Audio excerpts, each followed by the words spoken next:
जो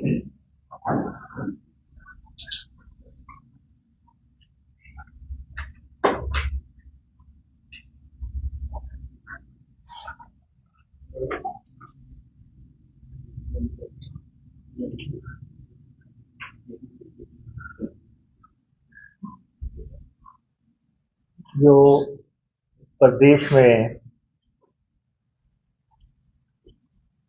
organised crime जो है,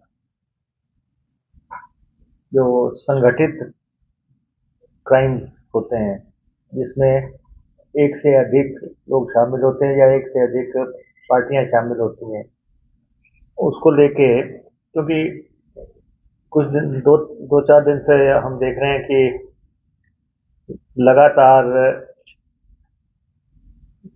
बीजेपी के लोग कानून व्यवस्था पे बात कर रहे हैं। और उस सिलसिले में मुझे आपको ये बताना है कि कुछ, चाहे वो चिट्टे का मसला हुआ, चाहे वो क्रिप्टो करेंसी का मसला हुआ, और चाहे पेपर लीक का मसला हुआ, चाहे रेत वगैरह के मसले हुए, जो जिनमें ऑर्गेनाइज तरीके से लोग जो काम करते हैं, उसके लिए जो है हम प्रदेश में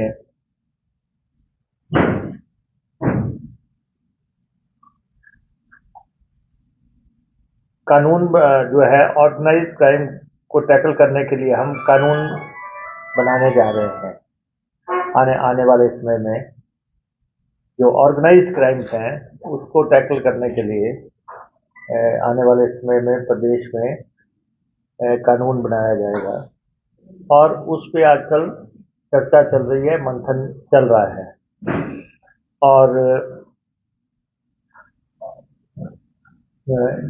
और उम्मीद है कि जो अगली विधानसभा हमारी आए, इन द नेक्स्ट विधानसभा, हम खास तौर पे ऑर्गेनाइज क्राइम को डील करने के लिए और विशेष तौर पे हम ड्रग्स को डील करने के लिए, जो नशे का माफिया है, उसको डील करने के लिए we are bringing organised crime act लाने जा रहे हैं, और उस पर आजकल चर्चा चल रही है। और उसके बाद हमारे पास अधिकार आ जाएंगे कि जो लोग इसमें संगठित तौर पे जो चेन्स इन्वॉल्व हैं, उनकी संपत्तियां वगैरह सारी सीज कर दी जाए।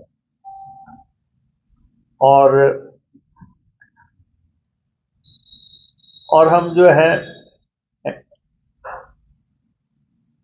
ये इसी में जो है स्मगलर्स को डील करने के लिए और उनकी प्रिवेंटिव डिटेंशन हो सके, 1 साल के लिए प्रिवेंटिव तौर पे उनको अंदर डाला जा सके, उसके लिए जो है ये है पिट एनडीपीएस, PIT-NDPS जो है, उसको हम प्रदेश में लागू कर रहे हैं, ताकि जो भी स्मगलर्स हैं उनको हम 1 साल के लिए प्रिवेंटिव डिटेंशन जो है की जा सके। तो ये एक बहुत इम्पोर्टेंट मसला है कि जब से हमारी सरकार आई है हिमाचल प्रदेश में, नशे के खिलाफ जो है हमने किसी स्तर पे कोई कॉम्प्रोमाइज नहीं किया है, और पुलिस को जो है खुली तौर पे छूट है कि जो भी लोग, चाहे वो नशे के स्मगलिंग में है, चाहे वो थोक में है, चाहे वो परचून में है, जो भी इसमें शामिल है, उन पे एक्शन लिया जाए। तो कोई किसी भी स्तर पे ड्रग माफिया के साथ किसी लेवल पे जो है कहीं पे भी उनको जो है छोड़ा नहीं जा रहा, बख्शा नहीं जा रहा है। और कुछ लोग ये कह रहे हैं कि केसेस बढ़ रहे हैं। केसेस तो इसलिए बढ़ेंगे जब हमने जो है पूरी ताकत लगा दी है। जब हमने पूरी ताकत लगा दी है कि नशे माफिया की कमर तोड़ देंगे प्रदेश में, और वो चाहे कितना भी बड़ा आदमी हो, चाहे वो किसी भी बड़े आदमी का साथी हो, हमने साफ तौर पे कहा है किसी भी, इवन किसी भी पॉलिटिशियन की जो है सिफारिश इस सिलसिले में मानी नहीं जाएगी जहां तक हेरोइन और चिट्टे का सवाल है। तो इसलिए लगातार हम इसमें, और हमने भारत, और ये जो हमने भारत सरकार से कहा है कि चिट्टे को रोकने के लिए वो भी कदम उठाए। हम तो इसमें जो है विक्टिम हैं कि हमारी स्टेट जो है ऐसे बॉर्डर से लगी हुई है कि वहां भी परेशानियां हैं, वहां भी दिखते हैं। लेकिन ये चिट्टा आ रहा है कहां से? ये विदेशों से आ रहा है, और पाकिस्तान के साथ हमारी जो है बॉर्डर लगा हुआ है, जमीन के साथ लगा हुआ है, और देश में जो है गुजरात के साथ सी बॉर्डर लगा हुआ है, समुद्र का जो हिस्सा है वो गुजरात के साथ लगा हुआ है, और इन्हीं रास्तों से जो है ये स्मगल होके चिट्टा आ रहा है। अब तो ड्रोन टेक्नोलॉजी से भी आ रहा है। तो ये जब इतने बड़े पैमाने पे चिट्टा जो है सप्लाई हो रहा है, तो हमने भारत सरकार से भी कहा है कि वो भी जो है इसको रोकने के लिए अपना कदम उठाए, और विजिल जो है अपनी निगरानी जो है तेज करे, क्योंकि जितनी भी एजेंसीज हैं, चाहे बीएसएफ है, चाहे कोस्ट गार्ड है, चाहे नेवी है, एनसीबी है, सारी सेंट्रल एजेंसीज जो है उनके अंडर हैं। तो जब इतने बड़े लेवल पे प्रहार हो रहा है तो केंद्र सरकार भी इस पे कदम उठाएं। और लेकिन हमने जो एफआईआर थी लगभग डबल हो गई पिछले साल की तुलना में। जब पूर्व की सरकार थी, एफआईआर डबल हो गई, अरेस्ट और सीजर डबल हो गए। एक साल के अंदर जितनी अरेस्ट हुई हैं, जितने सीजर हुए हैं, वो जो है लगभग डबल हो गए हैं, और प्रॉपर्टीज जो है लगभग 20 करोड़ रुपए के आसपास की प्रॉपर्टियां सीज हुई हैं। अभी हमें ऑर्गेनाइज क्राइम के लिए कानून इसलिए बनाना पड़ रहा है क्योंकि अभी तक अगर हम किसी के खिलाफ एक्शन लेते हैं, वो अगर वो प्रॉपर्टी हम जब्त भी करते हैं वो केंद्र की हो जाती है। लेकिन जब हम इसको कानून बनाएंगे तो वो जो सारी संपत्तियां जो है वो प्रदेश सरकार की होंगी। तो इसलिए अब मैं आपको बताऊं कि वर्ष 2023 में दिनांक 30/9/23 तक मादक पदार्थ अधिनियम के 575 मामले दर्ज किए गए। इससे आप अंदाजा लगा सकते हैं कि हाउ सीरियसली हम इस पे काम कर रहे हैं। 575 मामले दर्ज किए गए, जिसमें 11.5 किलो जो है चिट्टा बरामद हुआ है। 11.5 किलो चिट्टा बरामद हुआ 1574 केसेस में।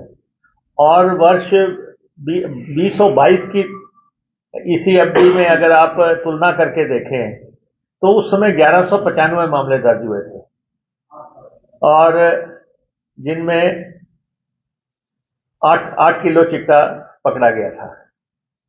तो अब जो है लगभग 5 किलो ज्यादा चिट्टा जो है हमने पकड़ दिया है। ये जितना जितना हमने अलर्ट रखा है इस पे, और ये मतलब कि तुलनात्मक अध्ययन किया जाए तो ये लगभग 39.2% ज्यादा है, 39.2% ज्यादा है। और मादक पदार्थ अधिनियम के 23 मामलों में वित्तीय अन्वेषण और संपत्ति को जब्त करने की प्रक्रिया जारी है, जिनमें 13.51 करोड़ की संपत्ति शामिल है। 13.51 करोड़ की संपत्ति शामिल है, और 7 मामले जो है जिसमें 40 करोड़ की संपत्ति शामिल है वो ईडी को भेज दिए गए। और इसलिए अगर हम एनफोर्समेंट डायरेक्टोरेट को भी भेज रहे हैं, यहाँ भी पुलिस को पूरी तरह हमने ताकत लगा रखी है। तो ये बड़ा स्पष्ट है कि प्रदेश सरकार की नीयत जो है इसमें स्पष्ट है, और हम 1 साल के अंदर अंदर इसके डिजायर्ड रिजल्ट देंगे प्रदेश में, 1 साल के अंदर, और डिजायर्ड रिजल्ट देंगे। और जब ये हमारा ऑर्गेनाइज क्राइम का कानून आ जाएगा, उसके बाद प्रदेश सरकार के पास जो है बहुत ताकत हो जाएगी। हालांकि हमने केंद्र सरकार को भी जो है हिमाचल प्रदेश विधानसभा में प्रस्ताव पास करके भेजा था, जिसमें हमने कहा था कि 5 ग्राम से नीचे अगर चिट्टा पकड़ा जाता है तो उसमें जमानत का प्रोविजन ना हो। लेकिन उस पर अभी तक कोई हमारा जो है जवाब नहीं है हमारे पास। लेकिन अभी 5 ग्राम से ऊपर वाले को तो जमानत नहीं मिलती, लेकिन जो नीचे के छोटे छोटे केसेस हो रहे हैं और उसके जो कैरियर हैं उनको जो है को भी प्लग करने के लिए हम चाहते हैं कि हम ऑर्गेनाइज क्राइम का कानून लेके आए प्रदेश में। और ये हमने अपनी पुलिस को, हमारे डीजीपी से लेके हमारे एडीजीपी, हमारे डीआईजी, हमारे एसपी, जितने भी और थानेदारों से नीचे तक संदेश बिल्कुल क्लियर है कि चिट्टे वाले से कोई कंप्रोमाइज नहीं है किसी भी, और इसमें जितना मर्जी महत्वपूर्ण व्यक्ति हो वो जो है उसमें पकड़ में आएगा। और दूसरा, आप देख रहे हैं कि ये हमारी राजनीतिक इच्छा शक्ति है कि आप देखें कि क्रिप्टो करेंसी के केस में ये पूर्व शासन में धड़ल्ले से चलता रहा ये मामला। हालांकि हम किसी पे आक्षेप नहीं करना चाहते, लेकिन ये धड़ल्ले से चलता रहा, और इसमें जब लगभग 2000 करोड़ रुपए की राशि इन्वॉल्व रही, 2000 से भी ज्यादा करोड़ रुपए की राशि इन्वॉल्व रही, हिमाचल प्रदेश के 1 लाख लोग इसमें इन्वॉल्व हुए। हालांकि ये 1 लाख लोगों को जो है इसके झांसे में लिया गया, और इसमें जो अब घोटाला हुआ है 2000 में से लगभग 400-500 करोड़ रुपए लोगों का फंस गया।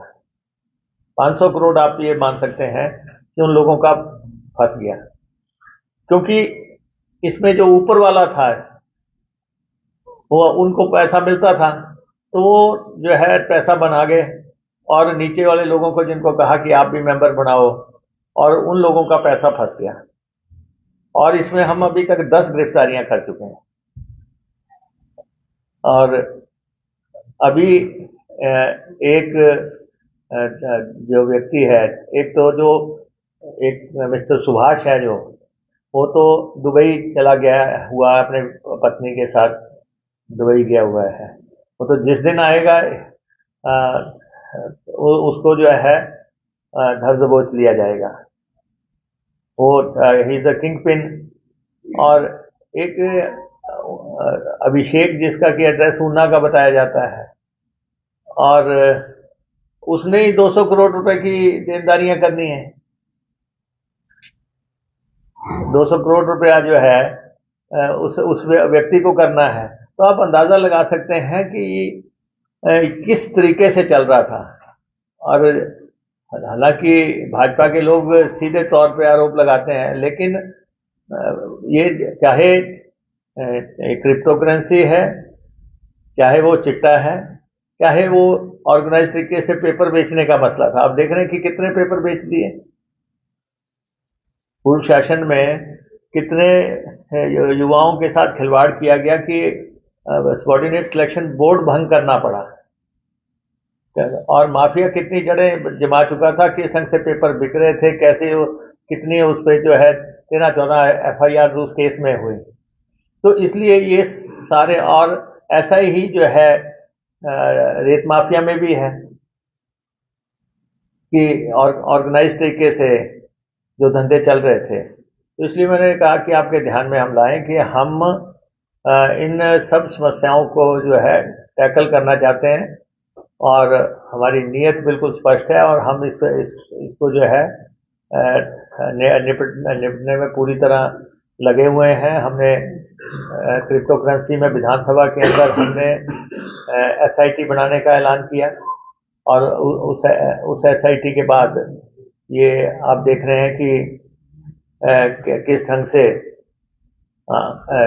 ये धरपकड़ इसमें चल रही है, और आज भी उस सिलसिले में कई ठिकानों पे रेड्स हो रहे हैं। तो ये जो विशेष तौर पे जो चिट्टा है, और जिसको कि हम बॉर्डर पे बैठे हैं, हमें भी प्रॉब्लम है यहाँ पे, तो इसलिए हमने अभी टालीवाल में थाना भी खोला, अभी 3 और थाने खोले नेशनल हाईवे पे। तो लगातार सिस्टम को स्ट्रेंथन करने हम जा रहे हैं, और अभी तो हम एक फोर्स ही ऐसी खड़ी कर रहे हैं जिसमें 1400-1500 जवानों को भर्ती कर रहे हैं, ताकि चिट्टे को जड़ से मिटाया जा सके। इतने बड़े व्यापक स्तर पे हम काम करने जा रहे हैं। तो हालांकि एक इंसिडेंट हुआ हमीरपुर में, और लेकिन जो पूरा सिस्टम है, ये तो अंतर्राष्ट्रीय गैंग्स काम कर रही हैं, और इंटरनेशनली कुछ ऐसी गैंग हैं जो कि आगे सप्लाई कर रही हैं, और आगे कैरियर्स जो हैं हमारे लोगों को बढ़ा रहे हैं। तो यहाँ पे भी हमने जो अवैध तौर पे एक बना रखा था अस्पताल टाइप, उसको भी हमने बंद करवाया, क्योंकि ये जितने सेंटर्स हैं जगह जगह, जो कि ये कहते हैं कि हम जो है नशा छुड़वाते हैं, प्लान करते हैं, ऐसी सूचनाएं हैं कि ये सेंटर्स भी कैरियर्स का काम कर रहे हैं। वो एक पॉइंट सीधा निर्धारित लक्ष्य हो जाता है कि यहाँ पे आप पहुंचा दो, बस आगे बढ़ जाएगा। तो इसलिए उन पे भी स्ट्रिक्ट विजिल रखी जा रही है। और सेकेंडली, एक मसला मैं आपके ध्यान में लाना चाहता हूँ वाटर सेस को लेके। हमने वाटर सेस लगाया हिमाचल प्रदेश में, और उस पे केंद्र सरकार किस ढंग से लगातार अड़ंगे लगा रही है। हिमाचल प्रदेश को अपने संसाधन अर्जित करने का पूरा अधिकार है, और पहले केंद्र ने हमें एक पत्र लिखा कि आप ये नहीं लगा सकते। अब उसके बाद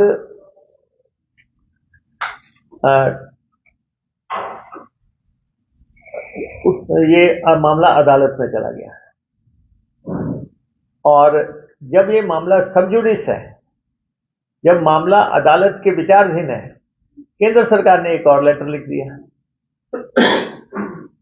कि जब मामला अदालत में चला गया है, आप भी वहां पे पार्टी हैं, आप भी अपना पक्ष रख रहे हैं, आपने पहले ही कंपनियों को जो है पत्र लिख के, केंद्रीय मंत्री ने ये कह दिया बड़ी बड़ी कंपनियों को, SJVN और दूसरी कंपनी को, कि आप पैसा मत देना, आप अदालत में जाओ, आप इस ऑर्डर को मत मानो।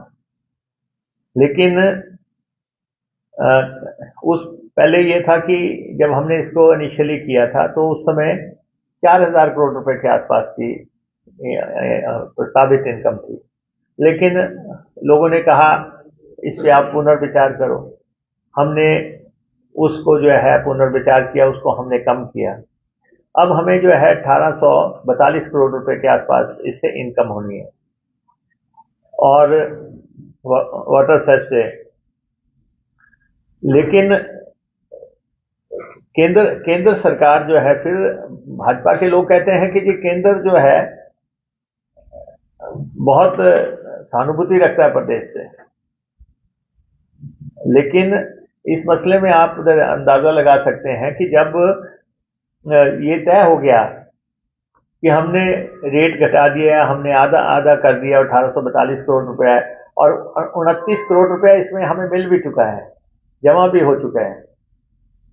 और इसमें 3 प्राइवेट कंपनियां भी शामिल हैं जिन्होंने ये पैसा जो है जमा करवाया है, और बाकी लोग भी डिस्कशन के माध्यम से जो है पैसा के बारे में बातचीत कर रहे हैं, और हम भी डायलॉग बातचीत के लिए हमेशा खुले हैं। लेकिन उत्तराखंड हाई कोर्ट का फैसला आ गया। उत्तराखंड हाई कोर्ट ने यह कह दिया कि वाटर सेस लगाना प्रदेश का बिल्कुल सही है, संवैधानिक है, और इसमें कहीं भी कोई दिक्कत की बात नहीं है। और डबल बेंच का फैसला जो है उत्तराखंड हाई कोर्ट का, और उसका मैं आपको जो जजमेंट की अंतिम पंक्तियां हैं वो मैं आपको यहाँ पे बताता भी हूँ कि हाई कोर्ट ने किस ढंग से इसको जायज माना है, और ये कहा है कि अपने पानी का अधिकार जो है राज्य का है, और राज्य उस पर टैक्सेशन कर सकता है। तो केंद्र सरकार किसी भी चीज को असंवैधानिक कैसे बोल सकती है? असंवैधानिक तय करना काम जो है वो अदालतों का है।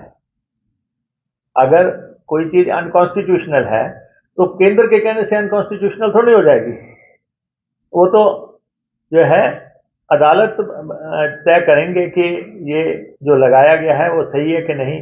और उत्तराखंड हाई कोर्ट में ने ये तय कर दिया, और हिमाचल हाई कोर्ट में भी ये मामला चल रहा है। तो जब ये मामला चल रहा है उस दौरान दोबारा चिट्ठी लिख के आप जो है अपना दबाव बनाने की कोशिश कर रहे हैं, और 172 के आसपास कंपनियों को पैसा दे रहे हैं, ये जो हिमाचल प्रदेश में काम कर रही हैं। तो ये आप देखें कि उत्तराखंड हाई कोर्ट ने यहाँ पे साफ तौर पे कहा है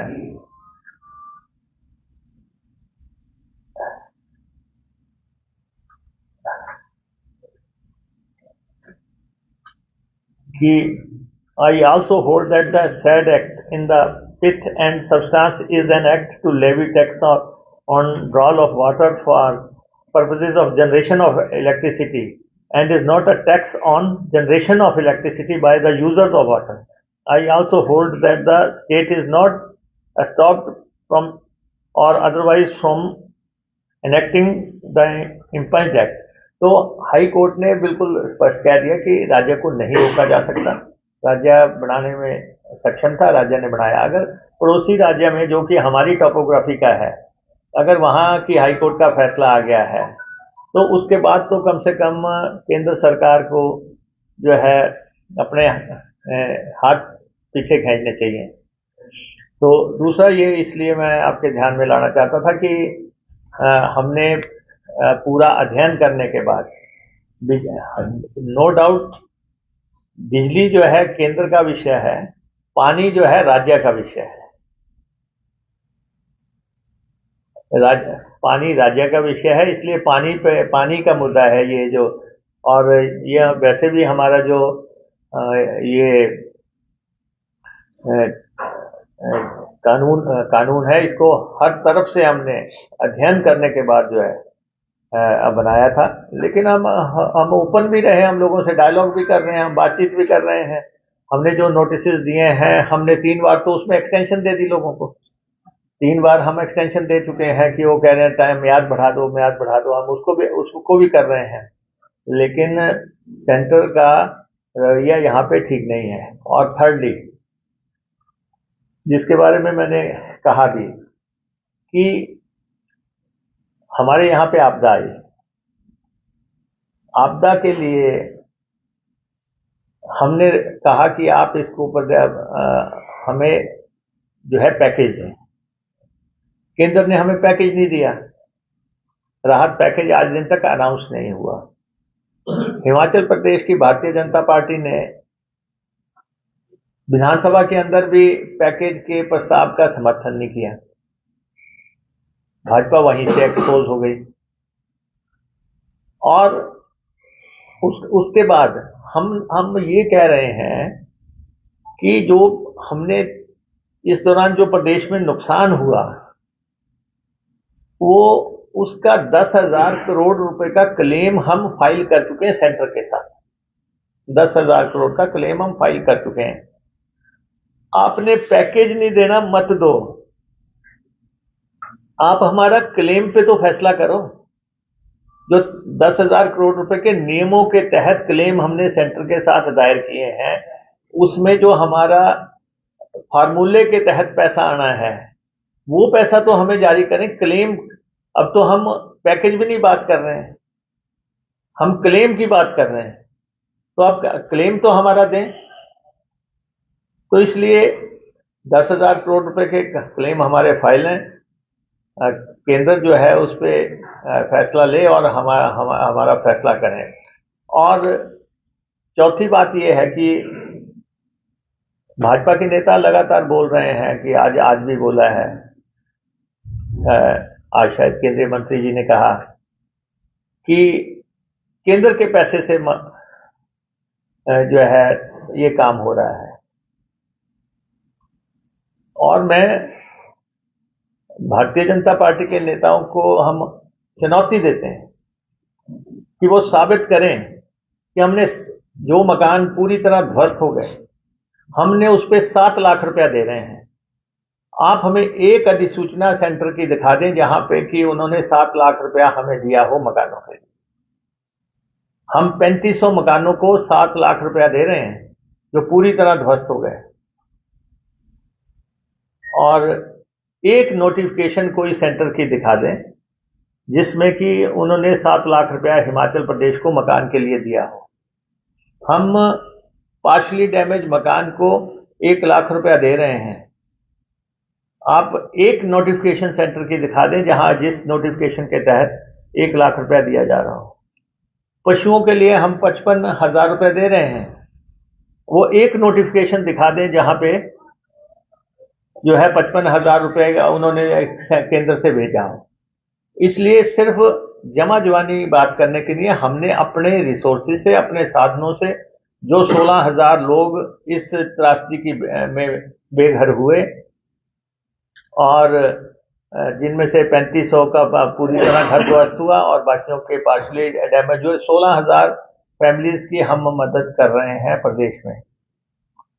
और जहां तक भाजपा ये कह रही है कि जी हमने जो है केंद्र ने पैसा भेजा, मैंने कहा कि अभी तक तो केंद्र ने क्लेम भी नहीं दिया जो हमारा क्लेम है। पैकेज देना तो अलग बात है, और जो किस्तें सारे राज्यों को हर साल आती हैं उसके ओवर एंड अबव कोई पैसा हमें नहीं मिला। जो सारी स्टेट्स को किस्तें आती हैं और हम संघीय ढांचे के तहत काम करते हैं, केंद्र और राज्य का जो है टैक्सों में जो है हिस्सेदारियां हैं, उसमें जो है हमारा जो है हिस्सा बनता था, उस हिस्से से हटके हमें एक भी पैसा प्रेजेंट त्रासदी के लिए नहीं दिया गया है। और हम 7 लाख रुपए दे रहे हैं, जो first time in the history of Himachal Pradesh हुआ होगा कि 7 लाख रुपए देने का फैसला लिया गया।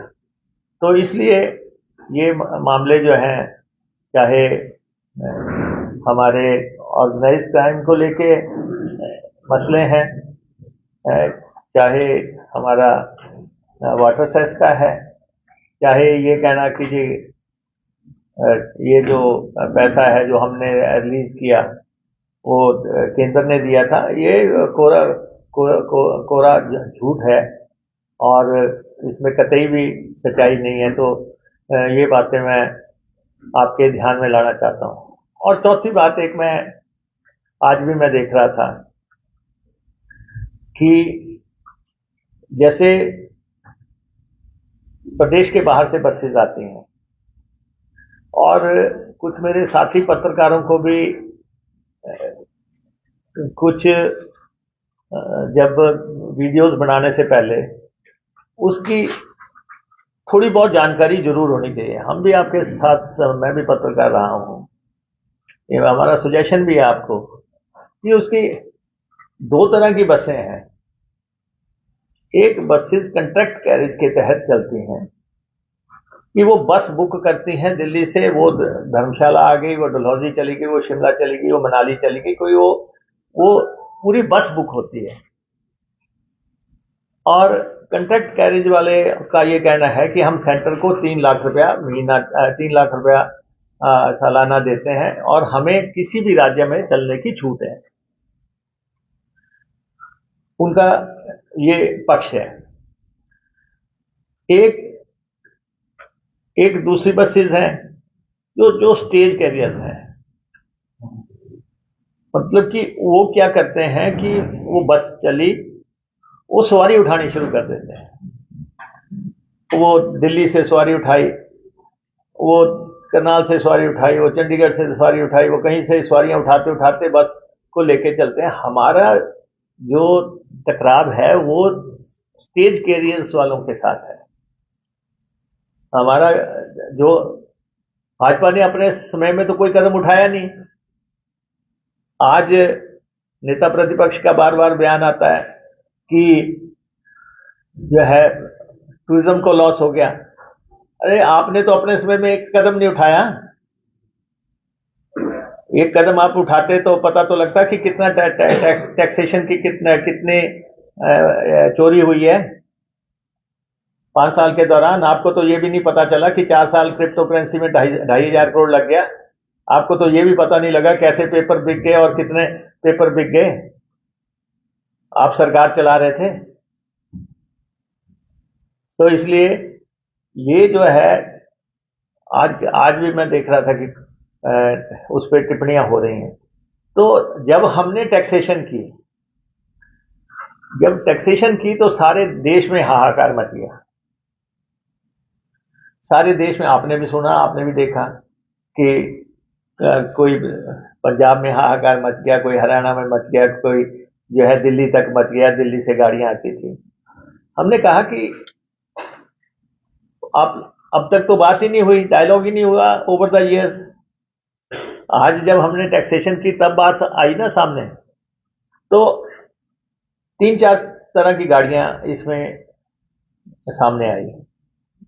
एक तो यह है कि जो दिल्ली से आ रही हैं वो अपना क्लेम करते हैं कि जी हम तो केंद्र को पैसा देते हैं, केंद्र की किट्टी से स्टेट को भी पैसा आता है, इसलिए हमें इसके दायरे से बाहर रखें। हमारा यही है कि जो तो पूरी बस बुक करके आता है उसकी बात अलग है, लेकिन जो आते ही स्टेज कैरियर के तहत है कि बस अड्डे के बाहर गाड़ी लगा लेंगे, दिल्ली में बस अड्डे के बाहर लगा लेंगे, हमारी बाकी स्टेटों के साथ हमारी अंडरस्टैंडिंग है कि अगर हम उनकी टेरिटरी में इतने 1000 किलोमीटर जाएंगे तो वो हमारी टेरिटरी में इतने 1000 किलोमीटर आएंगे। चाहे वो हरियाणा वाले हैं, चाहे वो पंजाब वाले हैं, चाहे वो चंडीगढ़ वाले हैं, चाहे दिल्ली वाले हैं, एक अंडरस्टैंडिंग के तहत है और उसी के तहत हम जो है परमिट भी देते हैं। उनसे भी लेते हैं हम कि अगर जैसे अभी हमने बस चलानी थी यहाँ चिंतपूर्णी से खाटू श्याम जी के लिए, तो हमने वहां से स्टेट से जाके परमिट लिया तब बस चली है। तो हमारी अंडरस्टैंडिंग है कि ये बसें चलती हैं और ये सवारियां उठा है। एक ये है कि वो अपने आप ही लगे हुए हैं कहीं भी जो है बिना टैक्सेशन के। तो चलो पूरे देश में हाहाकार मचा, हमने उनसे डायलॉग किया। 3-4 तरह की बसें जो सामने आई। एक तो जैसे हमारे बद्दी बरोटीवाला नालागढ़ में बसें आती हैं या इंडस्ट्रियल एरिया में बसेज आती हैं। ये बसेज कोई चंडीगढ़ से आ गई, कोई बस जो है पंचकुला से आ गई, कोई बस जो है कालका से आ गई। ये बसेज जो है जब लेबर लेके या फैक्ट्रियों में आती हैं तो ये भी कोई टैक्सेशन नहीं दे रहे हैं, कोई टैक्स नहीं लगा। हम अब वो खुद भी मान गए हैं कि जी हाँ आप जो है टैक्स कर लें, लेकिन रीजनेबल करें, तो कहीं बातचीत पे तो आए। तो क्योंकि अभी तक तो हमें पता ही नहीं है कि बद्दी बरोटीवाला में 500-700 बसें आती हैं। 500-700 बसें आती हैं। सिर्फ ये नहीं है, मसला ये है कि प्रदेश कानून से चलेगा और उसमें अगर वो बसें सामने है। दूसरी बात यह है कि टेम्पू ट्रैवलर्स हैं, कुछ छोटे हैं, कुछ 13 से 18 सीटर हैं, कोई 18 से 25-26 सीटर हैं, लेकिन वो अपना कारोबार कर रहे हैं। हम नहीं चाहते कि उनको कोई जो है ज़्यादा डिस्टर्बेंस हो। वो अपना रोजगार के लिए, अपना पेट पालने के लिए कारोबार चलाते हैं। तो हमने उनके लिए टैक्सेशन, मिनिमम टैक्सेशन करने का फैसला लिया। और जो केंद्र से जो यूनियन से बसें वहां से दिल्ली से चलती हैं, उसमें जो बसें जिन्होंने पैसा जमा नहीं करवाया है वहां पे, उनके ऊपर तो टैक्स लगना है। अब सिर्फ मुकेश अग्निहोत्री को गाड़ी देके या ये करके थोड़ी काम चलेगा कि आप ये प्रेशर बना के काम चल जाएगा कि आप लगातार जो है ऐसा दबाव बनाने की कोशिश करेंगे। तो 3-4 तरह की जो गाड़ियां हैं जो, और हमारी इनसे डायलॉग हुई है, और हम बहुत जल्दी जो है, जो पहले हमने टैक्स लगाया था उसको हमने रिव्यू किया है, और हम रीजनेबल व्यवहारिक तरीके से उसको दोबारा से जो है हम नए रेट्स के तहत उसको जनता के दरबार में, उनके दरबार में रखेंगे। लेकिन हमने साहस तो किया,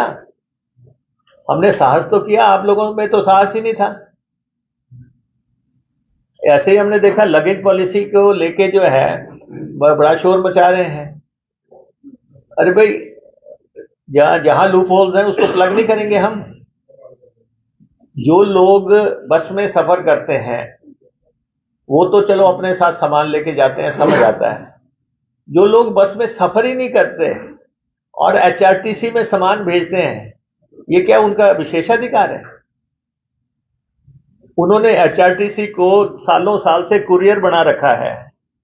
अपने लिफाफे भी भेज रहे हैं, अपनी पेटियां भी भेज रहे हैं, अपना सामान भी भेज रहे हैं, अपना हर सामान, हर कुछ भेज रहे हैं, और फिर कह रहे हैं कि ये जो है लगेज पॉलिसी का वो लोग विरोध कर रहे हैं जिन्होंने अपने समय में जो है ये चोर बाजारी होने दी, इन्होंने अपने समय में इसको नहीं रोका। हम उन पे कोई बात नहीं करना चाहते, ना हम कर रहे हैं, लेकिन हम तो जो सुधार करना है उसमें हम लगे हैं। हमने कह दिया कि भाई लैपटॉप ले जाने में कोई साथ लेके जाता है, कोई टैक्सेशन नहीं है। दुष्प्रचार करके थोड़ा नहीं चलेगा कि आप दुष्प्रचार करें, आप लैपटॉप लेके जाएं, आप अपने साथ जो है सेब की पेटी लेके जाएं, आप अपने साथ बच्चों का ट्राईसाइकिल लेके जाएं, या आप अपने साथ कोई व्हील चेयर लेके जाएं। जो मानवीय दृष्टिकोण से जुड़ी हुई चीजें हैं उस पर हम कोई वो नहीं लगा रहे हैं। लेकिन जो लोग सफर ही नहीं कर रहे हैं एचआरटीसी में, और वो जो है जो 1 करोड़ रुपए की इनकम हो गई, लेकिन इन लोगों को जो है परेशानी हो रही है। ऐसा ही मसला जो है माता चिंतपूर्णी जी का है। अगर चिंतपूर्णी माता जी को के दर्शन के लिए किसी ने बिना पैसे दिए जाना है तो किसने रोका है? आप जाओ, लाइन में लगो, ऊपर माता रानी जी के दर्शन हो रहे हैं। लेकिन जो सिफारशी लोग जो रोज आते हैं कि मंत्री जी मत्था टिका दो, एसडीएम साहब मत्था टिका दो, डीसी साहब मत्था टिका दो, वही आप हमें क्यों फोन करते हो? 1100 रुपए की पर्ची कटाओ, आप जाके जो है मत्था टेक लो, और उससे भी 1 करोड़ रुपए की इनकम हो गई है। और जो बाहर से लोग आ रहे हैं वो उसको अप्रिशिएट कर रहे हैं। कल भी एक कह रहे थे कि जी ये तो जो है गुंडा टैक्स हो गया, फलां टैक्स हो गया। भाई, वो जो आए थे सज्जन, वो सीढ़ियां चढ़ते और ऊपर जाके मत्था टेक लेते हैं। उनको किसने रोका है? लाइन में लगते, वो मत्था टेक लेते, ऊपर जाते हैं। ये तो जो व्यवस्था का फायदा उठाना चाहते हैं, जो सिस्टम का, जिनको जो है वहां पे, क्योंकि मंदिरों का सुधार हम करेंगे, हम कर रहे हैं और हम करेंगे। माता चिंतपूर्णी जी का भव्य भवन हम बनाने जा रहे हैं, लैंड की एक्विजिशन हो गई है, और व्यवस्थाएं दक्षिण के मंदिरों में जाते हैं, वहां सब लोग जाके मिनट में पर्चियां कटा के जो है मत्था टेक के आ रहे हैं। ये लोग यहाँ पे व्यवस्था नहीं सुधारने देना चाहते हैं। लेकिन हमें जो कदम हमने उठाने हैं वो हम उठाएंगे, और जनता के समर्थन से, और हमें मैंडेट मिला है, उस मैंडेट के मुताबिक जो है। और सबसे बड़ा काम जो है हम हिमाचल प्रदेश में ऑर्गेनाइज्ड माफिया की कमर तोड़ देंगे। मैं आपको बता दूं, जो भी ये ऑर्गेनाइज्ड माफिया यहाँ पे है, जो मर्जी हो जाए, whosoever be and how big he may be, हम इनकी कमर तोड़ देंगे। और उसके लिए हम जो है कानून बनाएंगे, इनकी संपत्तियां भी जब्त करेंगे और जो भी संभव होगा वो करेंगे। में चल रहे नशा निवारण केंद्रों में पहले भी बात हुई है, मेंटल एक्ट के तहत चल रहे हैं, क्या सरकार को नहीं लगता कि उनकी पॉलिसी चेंज करने की जरूरत है? नहीं, इन सब चीजों पे इस समय मंथन चल रहा है और सरकार अपने लेवल पे भी ऐसे केंद्र स्थापित करने के बारे में विचार कर रही है कि जहाँ पे सारी सुविधाएं जो है सरकारी तौर पे उपलब्ध करवाई जा सकें। ऐसा वेलनेस सेंटर, ऐसे जगहें जो हैं, और उस पे हमारी पुलिस जो है और उनके साथ डिस्कशन भी हुआ है, जगहें भी देखी गई हैं और बजट का प्रोविजन भी किया जा रहा है।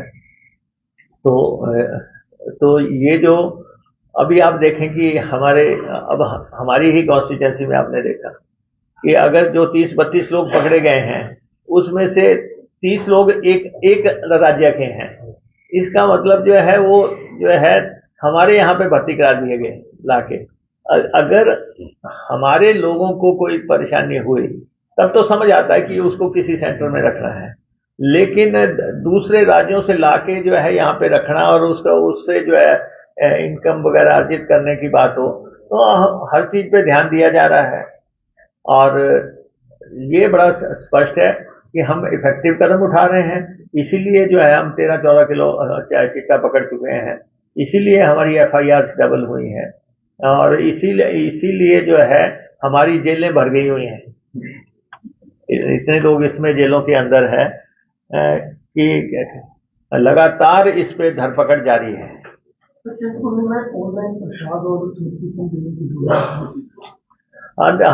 मैंने आपको कहा कि हर जगह जो है मंदिर का जो पूरा वैभवता है उसको दिखाने के लिए जो है 3D हमने उसका पिक्चराइजेशन वगैरह करवाया है और उसको किस ढंग से हम जनता में रख सकते हैं। और प्रसाद स्कीम के तहत भी जो चीजें रिक्वायर्ड हैं और उसको एक अच्छे ब्रांड में हम पेश कर सकें, वो उसके लिए आज ही हमने उसका शुरुआत की है। कोशिश चल रही है। अभी हम साउथ में गए थे, साउथ में जो है टेम्पल्स की सेल्फी पॉइंट्स बने हुए हैं, लोग फोटो खिंचाते हैं। तो हम भी प्रयास करेंगे कि जगह जगह ऐसे हम स्थापित करें ताकि जो भी श्रद्धालु आते हैं, टूरिस्ट आते हैं, बाहर से आते हैं, क्योंकि धार्मिक पर्यटन पे हमारा बहुत ध्यान केंद्रित है। 100 रूट चलाने जा रहे हैं हम हिमाचल, जिसकी ब्रांडिंग कर रहे हैं HRTC की। हम वो गाड़ी जो है अमृतसर भी जाएगी, कोई गाड़ी अमृतसर जाएगी, कोई हरिद्वार जाएगी, या कोई ब्यास जाएगी, कोई खाटू श्याम जाएगी, या कोई वृंदावन जाएगी, या कोई आनंदपुर साहब जाती है, या कोई माउंट नाग जी के जाती है, कोई हाटकोटी जाती है, कोई हमारे 84 शिवधाम जाती है। तो जितने भी स्थल हैं धार्मिक स्थलों के साथ हमने कैसे जोड़ना। अयोध्या के लिए हम बस चलाने जा रहे हैं और प्रदेश के भीतर भी हम ऐसे सर्किट स्थापित कर रहे हैं। जैसे अभी हमने पहली बस चलाने की प्रयास किया है धर्मशाला, ज्वालामुखी एंड चिंतपूर्णी की, उनको माथा टिका के वापस लेके जाएं। तो हम अब प्रयास कर रहे हैं। आलोचकों ने आलोचनाएं करनी है, हमें अपने प्रयास जनता के लिए करने हैं, वो हम कर रहे हैं। तो दिव्यांगों के लिए सहारा पेंशन की बात करें।